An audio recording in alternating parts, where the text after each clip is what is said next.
At 79, I thought Christmas would be about love and family. But when my billionaire son casually asked me if I'd received my $8,000 allowance, an allowance I never knew existed, I stayed quiet. My daughter-in-law went pale, and that was the moment I realized something was very wrong. My name is Edward Thompson, and I'm 79 years old. I've lived a long life, longer than I expected. I was a schoolteacher for over 40 years, and though the pay was modest, the work gave me meaning. I raised my son, Richard, with my late wife, Margaret, in a modest home, teaching him the same values we were taught: honesty, respect, and gratitude. When Margaret passed a decade ago, the house grew quiet. My days became slower, my nights longer. Richard had grown into a man of means. More than means, really. He was a billionaire now, running a successful tech company that made headlines and fortune lists. I used to think he would carry Margaret's values with him, but somewhere along the way, success hardened him. Still, I loved him. I stayed in my little house, never asking for anything. My pension covered the basics. I didn't live in luxury, but I lived in peace. That winter, Richard invited me to spend Christmas at his mansion. I hesitated at first. I've never been comfortable around extravagance, but the thought of spending the holiday alone pushed me to accept. The mansion was something out of a magazine, a driveway long enough to hold 20 cars, gates taller than my old house, and a Christmas tree so large it nearly touched the vaulted ceiling of his living room. Glittering ornaments, gold ribbon, and twinkling lights filled every corner. It should have been beautiful, but it all felt hollow.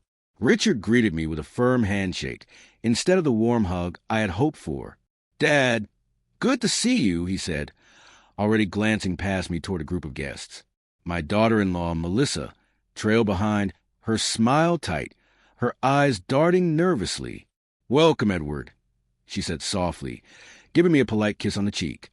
The evening went on with laughter and chatter from Richard's wealthy friends. I sat quietly near the fire, sipping cider, listening to their talk of investments, yachts, and luxury vacations. I felt like an outsider in my own family. Then came the moment that changed everything. As dinner was served, a 5-course meal fit for royalty, Richard leaned across the long table and said casually, "Dad, did you get your allowance this month? The usual $8,000? The room fell silent. Forks hovered midair. Conversations cut short. I froze, my fork clinking against my plate. "Allowance?" I asked slowly. "What allowance?" Melissa went pale, her hands tightening around her wine glass until I thought it might shatter. Her eyes darted to Richard, then back to me. Richard chuckled, though it sounded forced. "Yeah, the monthly transfer. I set it up years ago. You've been getting it, right?" My heart pounded. "No," I said firmly. "I've never received a dime from you. Not once." Gasps rippled around the table. Melissa's face drained of all color. She whispered something under her breath, but I couldn't make out the words. I looked between them, my stomach sinking. Something wasn't adding up. If Richard had been sending me money all these years, where had it gone? Richard's brow furrowed. "Melissa, didn't you?" He stopped mid-sentence, his eyes narrowing. Melissa dropped her gaze, her hands trembling. I don't know what you mean." But I knew, in that moment, I saw the truth in her pale face. The allowance wasn't a mistake. It wasn't lost. Someone had been intercepting it. And from the way Melissa sat frozen in her chair, I knew exactly who. I said nothing more that night, but my mind was sharp, racing faster than it had in years. Christmas was supposed to be about joy, but that night it became about betrayal. And I promised myself I would uncover everything. That night, after the strange exchange at the dinner table, the party went on as though nothing had happened. Guests resumed their laughter. Wine glasses clinked, and the band struck up a jazzy Christmas tune. But beneath the glitter and cheer, I could feel the tension radiating from Melissa. Her hands shook when she reached for her glass. She avoided my eyes, instead whispering hurriedly into Richard's ear whenever she could. Richard kept his composure for the sake of his guests, but I saw the frown etched deep into his brow. When the evening finally wound down, Richard walked me to the guest suite they had prepared. "Dad," he said quietly, his voice tight, "we'll talk in the morning." Get some rest. I nodded. Of course. But sleep never came easily. I lay awake in a lavish guest bed, staring at the chandelier above me. My mind churned. $8,000 a month. For how many years? Even conservatively, it could have been over $1 million by now. And Melissa's face at dinner told me everything I needed to know. That money had never reached me. The question was, where had it gone? The next morning, I rose early. The mansion was still quiet, the staff only beginning to stir. As I walked down the wide staircase, I overheard voices drifting from the kitchen. "Richard, please," Melissa whispered urgently. It was just a mistake. Maybe the bank. Richard's voice cut her off, sharper than I'd ever heard. "Don't lie to me, Melissa. The transfers were confirmed every month. Where's the money?" Silence followed, heavy and damning. My footsteps must have alerted them, because the whispers stopped abruptly. Melissa emerged from the kitchen a moment later, her face pale but composed. "Good morning, Edward," she said with forced cheer. "Did you sleep well?" "Like a rock," I lied. Throughout the day, I noticed the cracks widening. Melissa hovered nervously, overcompensating with smiles and small talk. Richard avoided me altogether, spending long hours locked in his office. When we finally sat down for lunch, the air between them was cold enough to freeze water. I decided to prod gently. "So, Richard," I said, slicing into the roasted chicken on my plate, "about that allowance you mentioned last night." Melissa nearly dropped her fork. Richard's eyes flicked to her, then back to me. "Dad, let's not get into it right now." But Melissa's reaction gave her away. Her face flushed crimson, and she busied herself with her napkin. Later that evening, while everyone else was distracted with preparations for the next round of holiday guests, I wandered down the long hallway toward Richard's office. The door was ajar. Inside, I saw him hunched over his computer, frustration etched across his face. "I trusted you," he muttered under his breath, his fists clenched. Melissa appeared in the doorway behind him. "I did it for us," she whispered, her voice cracking. Richard spun in his chair. "For us? You stole from my father. For us? Do you have any idea what you've done?" My breath caught in my throat. I stepped back quietly, my cane barely making a sound on the polished wood floors. I didn't want them to know I'd heard. Not yet. The truth was clear now. Melissa had taken the money.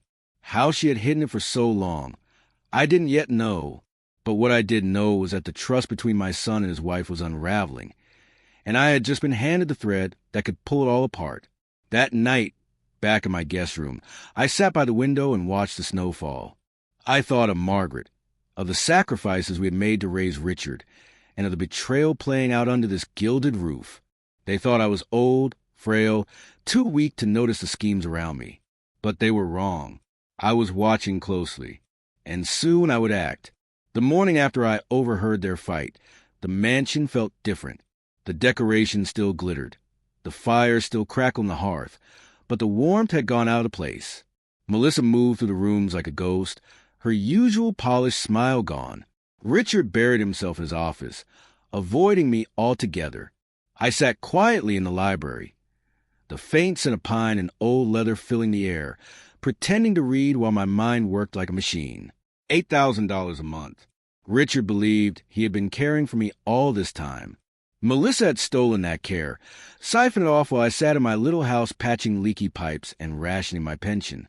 She had let me live modestly, sometimes barely, while she smiled across the table at Christmas dinners, dripping in jewelry and designer dresses. The thought churned my stomach. I replayed every moment of the last decade, times when I declined invitations to family trips because I couldn't afford it. Melissa's pitying looks, Richard's oblivious nods.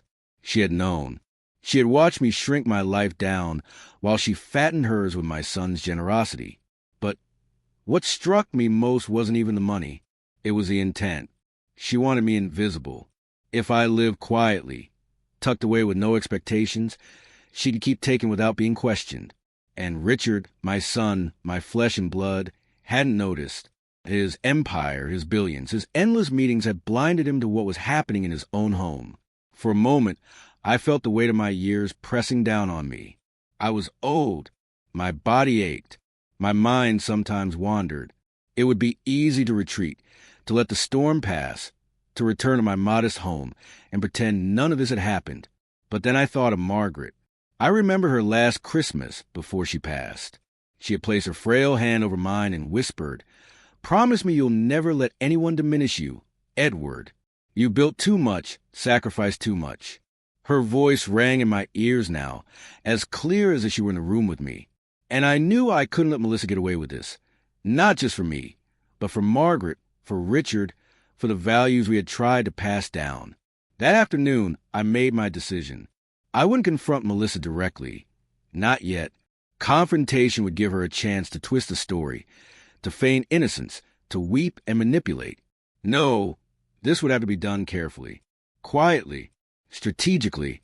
I pulled out my old leather notebook, the one I used to carry lesson plans in. My hands trembled slightly, but the pen felt steady between my fingers as I wrote. Confirm the trail. If Melissa had taken the money, there would be records. Bank transfers, accounts, purchases. I needed evidence. Protect Richard.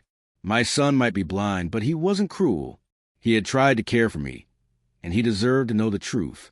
Choose the moment. Just as she had let my humiliation grow silently for years, I would let her confidence grow until the moment I pulled the rug from beneath her feet. I closed the notebook and slid it back into my bag. My heart felt steadier, my mind clearer.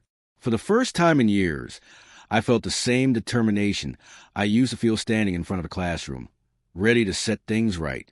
That evening, Melissa finally dared to meet my eyes across the dinner table.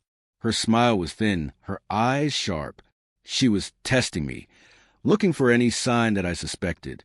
I simply smiled back, calm and patient, because now I had what she didn't. Time. She thought the old man at her table was a fool, too weak to matter. But I had lived long enough to know one simple truth. Patience is the sharpest blade, and when the time came, it would cut clean. The next morning, while the mansion hummed with staff setting tables and preparing for yet another Christmas event, I slipped away quietly. My cane tapped softly against the marble floor as I made my way to the study, a room I knew Richard rarely entered. Melissa kept it pristine, likely more for show than for work.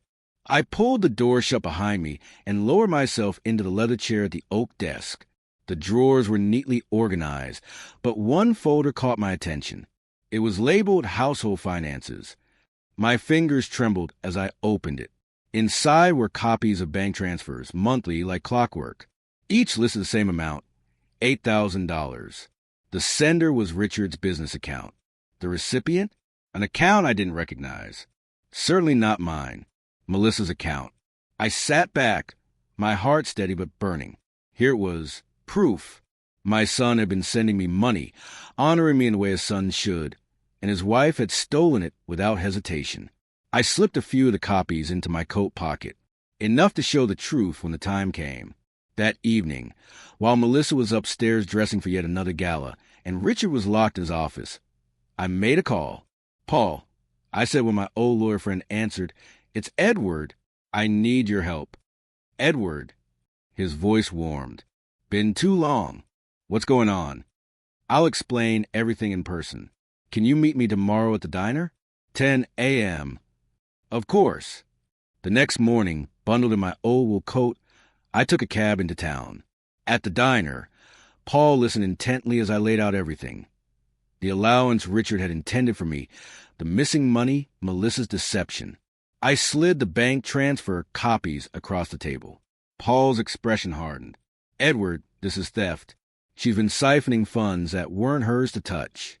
Depending on how long this has gone on," he whistled low, "we could be talking well over $1 million. I nodded. "I don't want her in jail. Not yet. I want Richard to see her for what she is. I want the truth exposed." Paul tapped the papers thoughtfully.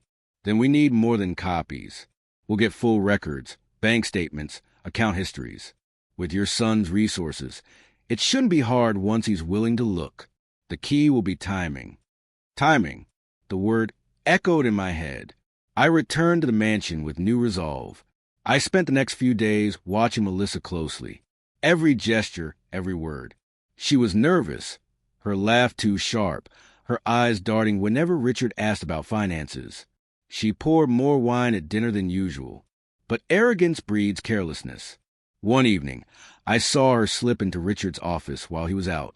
I followed quietly, keeping to the shadows of the hallway.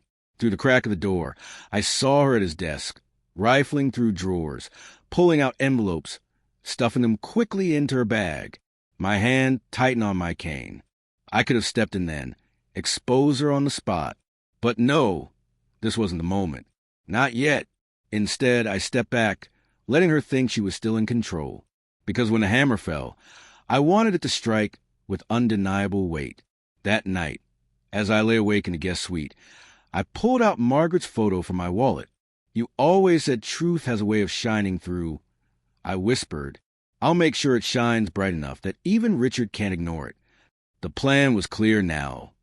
Gather the proof, protect my son, and reveal the truth in front of everyone who mattered. Melissa thought she had silenced me with her deception, but I wasn't silent. I was patient. And patience, I reminded myself again, is the sharpest blade.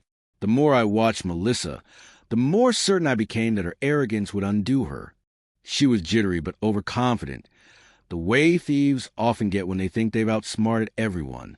That was her weakness, and I intended to use it.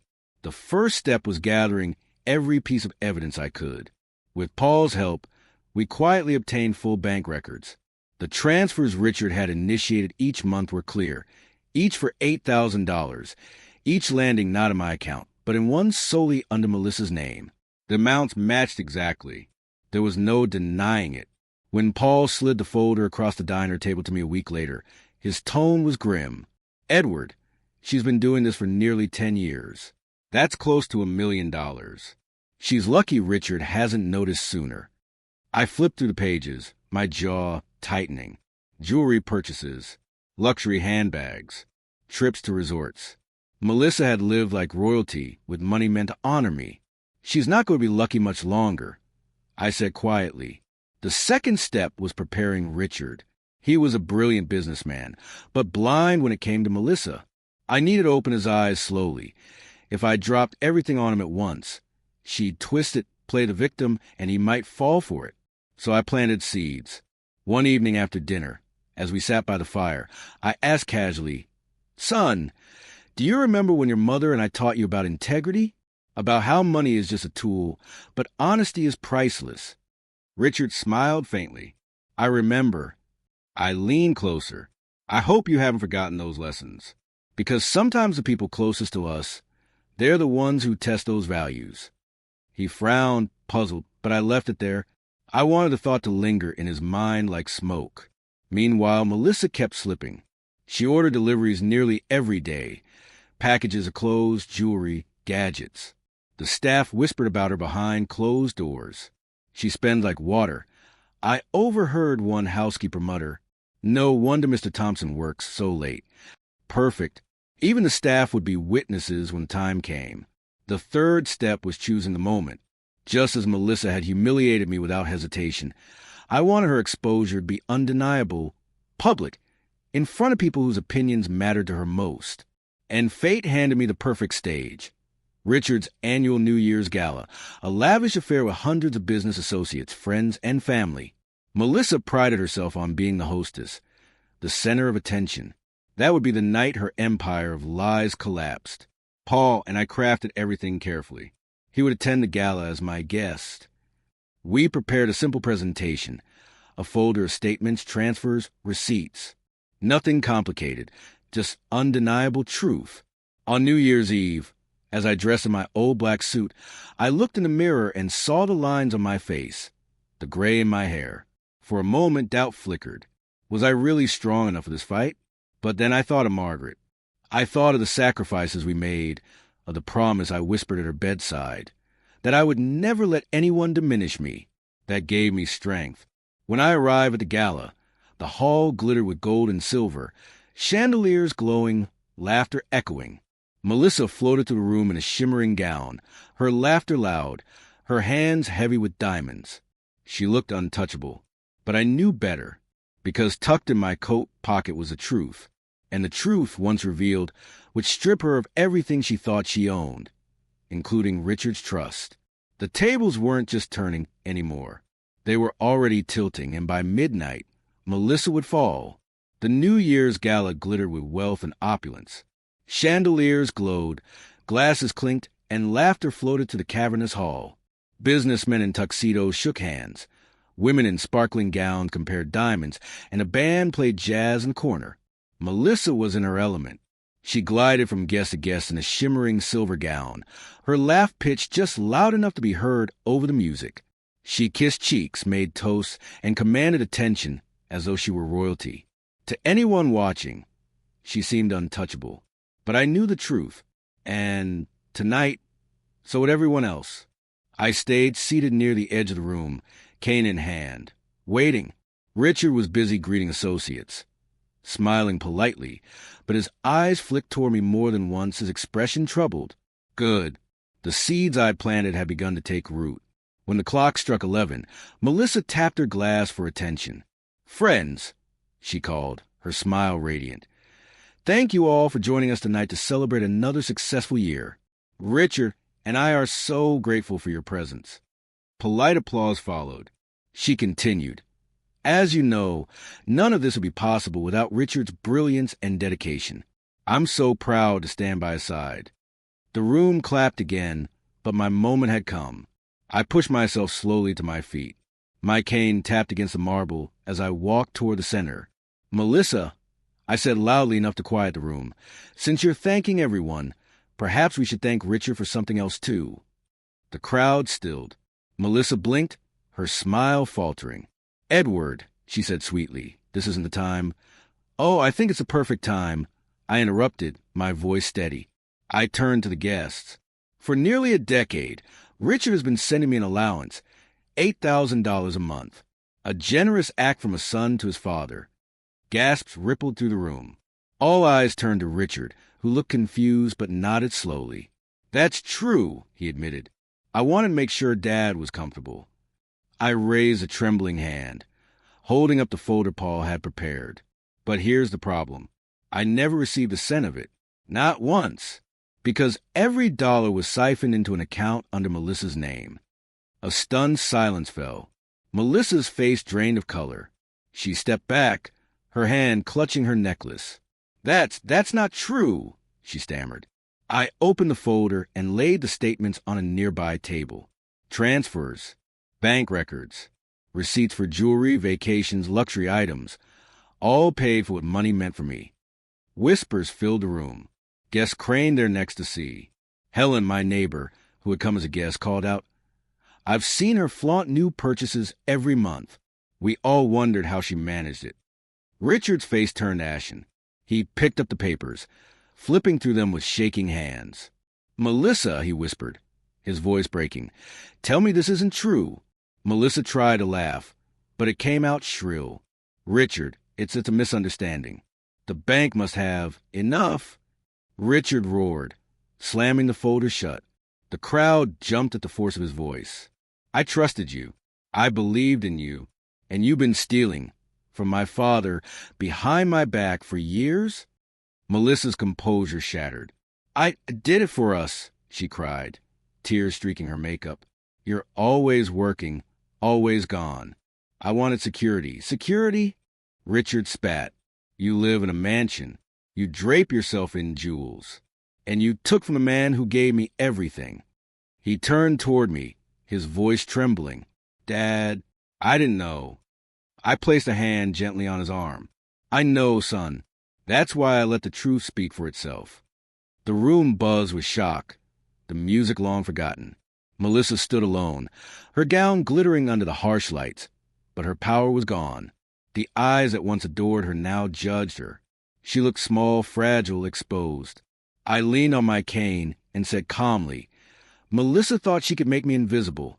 But tonight, she is the one no one will forget, for all the wrong reasons." The room erupted in whispers again, the judgment heavy, the humiliation undeniable. Melissa had pulled the rug out from under me for years. Now, I had pulled it out from under her, publicly, finally, and completely. After the confrontation at the gala, The night unraveled quickly.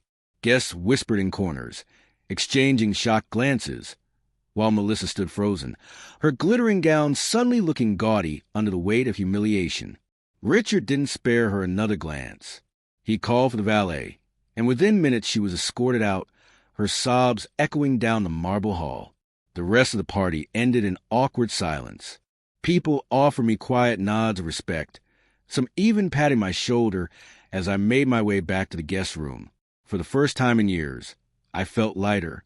My dignity was no longer hidden in Melissa's shadow. It was restored, shining in plain view for all to see.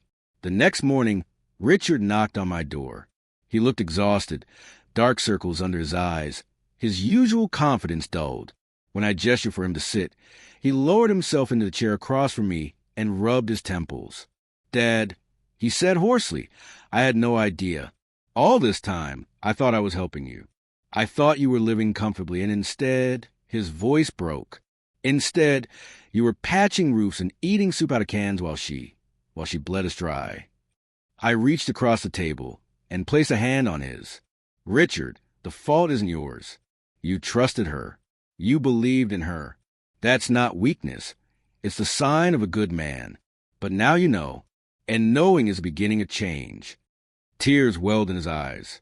For the first time since he was a boy, Richard leaned forward and embraced me. His shoulders shook. "I'm so sorry, Dad. I should have seen it sooner. I should have been there for you." I patted his back gently. "You're here now. That's what matters." Over the next few weeks, the fallout spread. Word of Melissa's betrayal rippled through Richard's social circle and into the local press. Photos from the gala surfaced, paired with headlines like "Billionaire's wife accused of secret theft." Business associates distanced themselves. Invitations dried up. Her perfect facade was crumbling, and she was forced to move out of the mansion into a smaller apartment. Richard filed for divorce quietly but firmly. He told me one evening, his voice steady, "She may have stolen money, Dad, but what she really stole was time. Time I could have spent with you instead of chasing her demands." That admission cut deep, but it also healed something in me. For years, I felt like a burden on the edges of his world. Now he saw me again, not as an obligation, but as his father. He insisted I move into the mansion, at least for a while. "It's too quiet here without you," he said with a faint smile. "Besides, I owe you more than I can ever repay." I agreed, though I kept my modest house in town. It reminded me of Margaret, of the life we had built together brick by brick. But spending time with Richard in his home gave us both something we'd lost: connection. We shared breakfast together, walked through his vast gardens, even laughed about old stories of his childhood.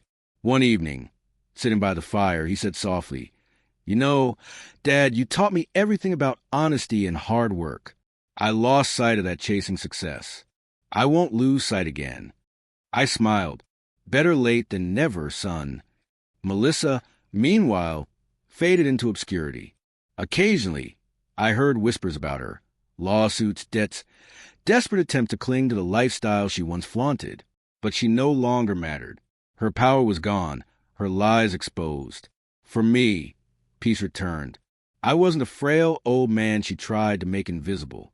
I was Edward Thompson, a father, a husband once loved, a man who had endured and reclaimed his dignity.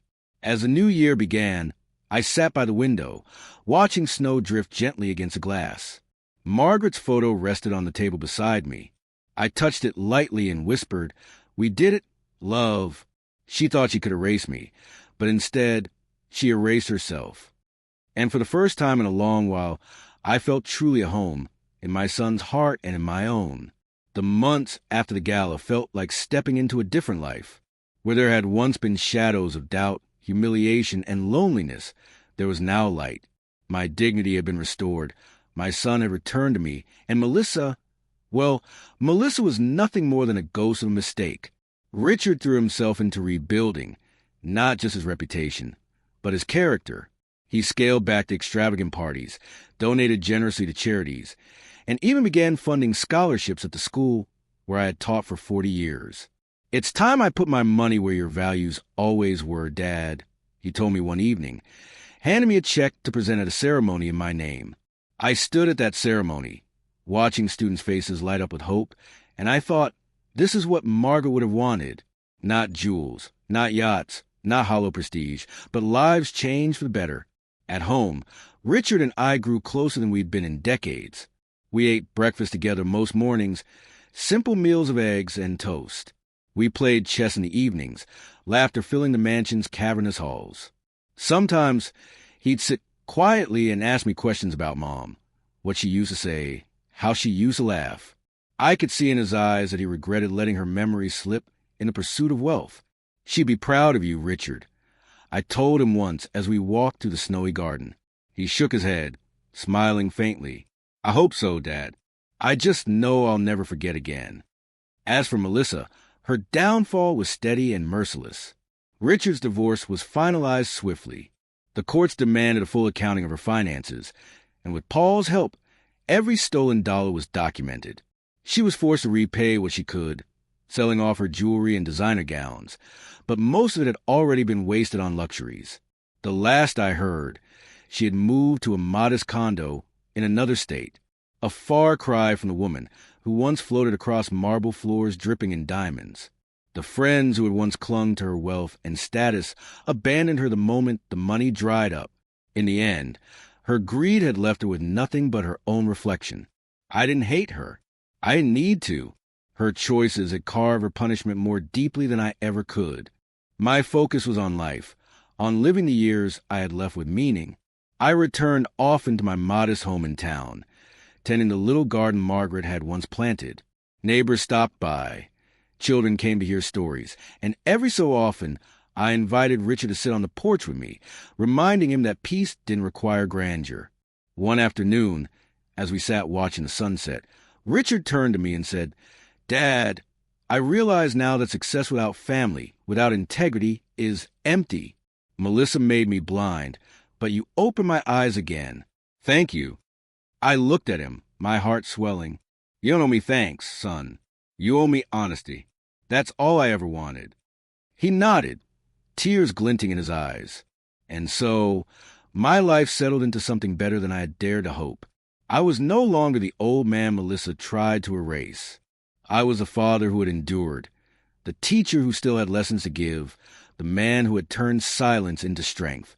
As the year drew to a close, I sat by the fire with Margaret's photo on the mantel. The flames flickered warmly, and I whispered, "We did it, love. We survived. We taught him what matters." And we reminded them all that age is not weakness. It's wisdom. Melissa had thought she could strip me of dignity. Instead, she stripped herself of everything. And I gained it all back, peace, respect, and the love of my son. The tables had not just turned. They had turned forever.